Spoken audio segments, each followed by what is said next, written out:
Hello guys, எல்லாருக்கும் வணக்கம். நான் தமிழா. ஸோ இந்த வீடியோவில் நாம் ஃப்ரீ வெப் ஹோஸ்டிங்கை பற்றி பார்க்க போகிறோம். ஸோ அதுக்கு முன்னாடி ஒரு விஷயம் சொல்லணும். ஸோ அது என்ன அப்படின்னா, ஃப்ரீ வெப் ஹோஸ்டிங் அப்படின்னா அதில் 2 டைப்ஸ் இருக்குது. So dynamic and statics. So இப்போ நான் இன்றைக்கி காட்ட போகிறது வெறும் ஸ்டாட்டிக் மட்டும்தான். ஸோ டைனமிக்னா என்ன அப்படிங்கிறத அடுத்தடுத்து வரக்கூடிய வீடியோக்குள்ளே நான் சொல்கிறேன். ஸ்டாட்டிக்ஸ்னால் ஒன்றுமே கிடையாது, ஜஸ்ட் சிம்பிள். ஒரு ஃபைல் இருக்கும், அந்த ஃபைலை நமக்கு ஷோ பண்ணும். So that's all. ஸோ இது வந்து பார்த்தீங்கன்னா ஸ்டாட்டிக்ஸ்னு வந்து சொல்லுவோம். ஓகே, இப்போ டைனமிக்னா என்ன அப்படிங்கிறத பார்க்கலாம். ஸோ டைனமிக் அப்படிங்கிறது ஒரு ப்ரோக்ராமை நம்ம ரெக்வஸ்ட் கொடுத்த உடனே அந்த ப்ரோக்ராம் ரன் ஆகிட்டு, ஸோ அதுக்கு ஏற்ற மாதிரி, அதாவது நமக்கு என்ன ரிசல்ட் வேணுமோ பேஜ் லோட் பண்ணுறது வந்து பார்த்திங்கன்னா டைனமிக்னு சொல்லுவோம். ஸோ அண்ட் மோர் ஓவர் அது வந்து பார்த்திங்கன்னா ஒரு டேட்டா பேஸ் இருக்கும்.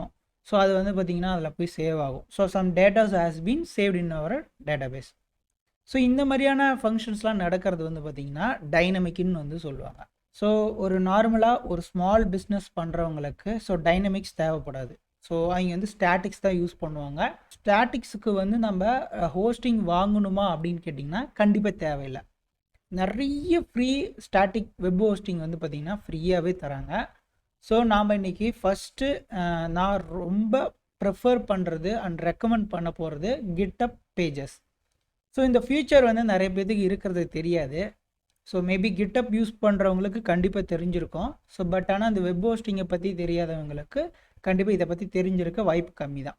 ஸோ என்ன விஷயம் அப்படின்னா, ஸோ உங்களுடைய வெப்சைட் வந்து ஸ்டாட்டிக்காக இருந்தால் ஸோ நீங்கள் ஃப்ரீயாகவே ஹோஸ்டிங் பண்ணிக்கலாம். ஸோ நீங்கள் வெப் ஹோஸ்டிங்க்கு தனியாக நீங்கள் பர்ச்சேஸ் பண்ணணும் அப்படிங்கிற கம்பல்சரி வந்து கிடையாது.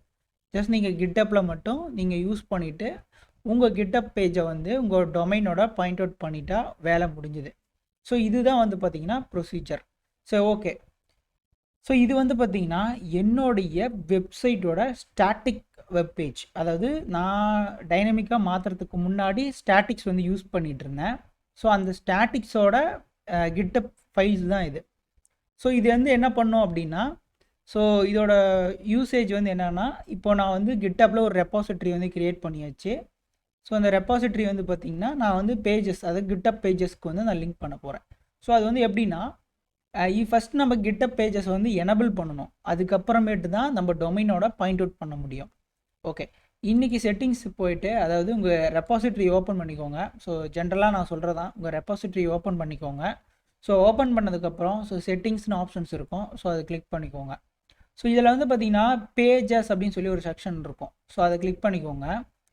ஸோ இப்போ வந்து என்னோடய பேஜஸ் வந்து பார்த்திங்கன்னா ஆல்ரெடி டிப்ளாய் ஆகிடுச்சு. அதாவது ஆல்ரெடி நான் என்னோடய பேஜ் வந்து பார்த்திங்கன்னா நான் ஹோஸ்ட் பண்ணிகிட்ருக்கேன். ஸோ அதனால் எனக்கு இந்த மாதிரி காமிக்கும்.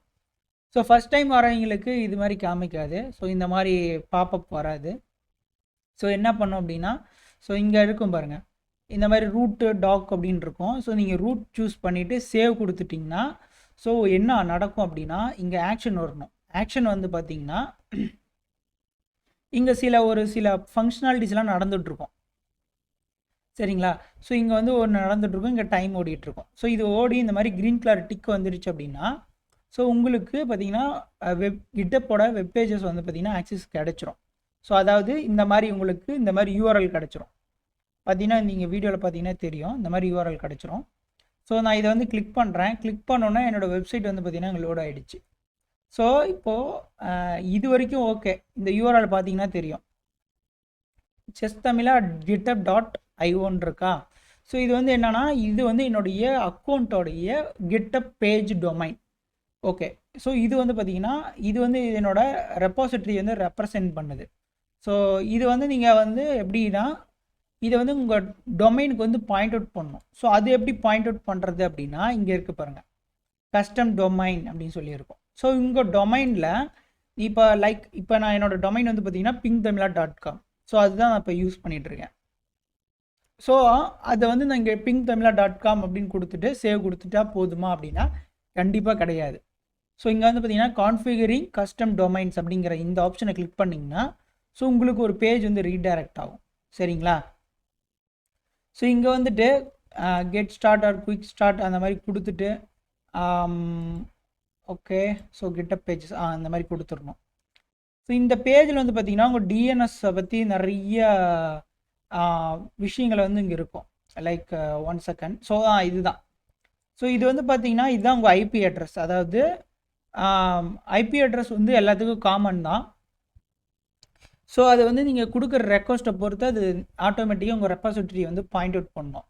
ஸோ உங்கள் டிஎன்எஸ் ரெக்கார்டில் இந்த ஐபி அட்ரஸ், இந்த 4 ஐபி அட்ரஸையும் நீங்கள் பாயிண்ட் அவுட் பண்ணணும். ஸோ இந்த மாதிரி பாயிண்ட் அவுட் பண்ணிட்டீங்க அப்படின்னா ஆட்டோமேட்டிக்காகவே உங்களுக்கு வந்து பார்த்தீங்கன்னா இந்த இடத்துல இந்த இடத்துல வந்து பார்த்தீங்கன்னா டொமைன் அவைலபிள் கனெக்டட் சக்ஸஸ்ஃபுல்லி அந்த மாதிரி சம்திங் இப்போ இன்ஃபர்மேஷன் க்ரீன் கலரில் காமிக்கும்னு வச்சுக்கோங்களேன். ஃபஸ்ட்டு வந்து டிஎன்எஸ் வந்து செக் பண்ணோம். டிஎன்எஸை செக் பண்ணதுக்கப்புறம் உங்கள் டொமைன் வந்து உங்கள் டொமைனில் டிஎன்எஸ் ரெக்கார்டில் இந்த கிட்டப்போடைய ஐபி அட்ரஸ் வந்து பாயிண்ட் அவுட் ஆகிருந்தது அப்படின்னா ஸோ ஆட்டோமேட்டிக்காகவே உங்கள் கிட்டப் ரெப்பாசிட்டரி வந்து ஆட்டோமேட்டிக்காகவே உங்கள் டொமைனுக்கு பாயிண்ட் அவுட் ஆகிடும். ஸோ இதுதான் விஷயம். ஸோ இது வந்து ஸ்டாட்டிக்ஸ்க்கு மட்டும்தான், ஸ்டாட்டிக் வெப்சைட் யூஸ் பண்ணுறவங்களுக்கு மட்டும்தான் இந்த ஃபீச்சர் வந்து யூஸ் ஆகும். டைனமிக்கு கண்டிப்பாக யூஸ் ஆகாது. பிகாஸ் நீங்கள் வேர்ட் ப்ரெஸ்லாம் இன்ஸ்டால் பண்ணுற மாதிரி இருந்ததுன்னா அது டைனமிக்கில் வந்துடும். ஸோ அப்படி நீங்கள் வேர்ட் ப்ரெஸ்லாம் இங்கே யூஸ் பண்ண முடியாது. ஸோ ஓகே கேஸ், இதுதான் வந்து பார்த்தீங்கன்னா என்னுடைய ஸ்டாட்டிக் வெப் டெவலப்மெண்ட்டுக்கு நான் யூஸ் பண்ணக்கூடிய வெப் ஹோஸ்டிங் சர்வீஸ்.